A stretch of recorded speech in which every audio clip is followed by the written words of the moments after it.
अस्सलाम वालेकुम जी जनाब, की हाल चाल ने? ठीक ठाक हो? माशाल्लाह तुसी ठीक ठाक हो गए जी। अस्सलाम वालेकुम।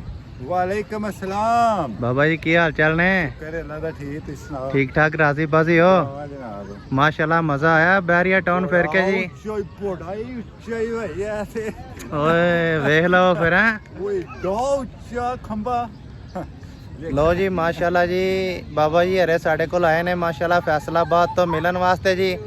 ते मैं जनाब कड़ा ना बाबा जी हरा बैरिया टाउन लैके आ गया जी एफल टावर ते ए ने जी रिजवान ठेकेदार जनाब मेरी, ठीक है। ए लाहौर दे ने बाबा जी हरे आए ने साढ़े कोल जी फैसलाबाद तो जी। सांगला हेल। क्या बात है माशाल्लाह जी। ते बाबा जी हरे माशाल्लाह बहुत मोहब्बत करने वाले बंदे ने, मजाया वीडियो बनाते ने बहुत बहुत अच्छी। क्यों बाबा जी? आपने जरा आईडी दा दसो जरा। जाहिर गुमन 0115। क्या बात है जी, क्या बात है जी। बाबा चवला वाली सरकार। अच्छा जी माशाल्लाह जी। बाबा जी हरा दा केड़ा ना 1.5 मिलियन केड़े ने फॉलोवर ने जी, ठीक है। ते बाबा जी हरे केड़ा ना इत्थे आए ने जनाब मेरे घूमन फिरन वास्ते, ठीक है जी।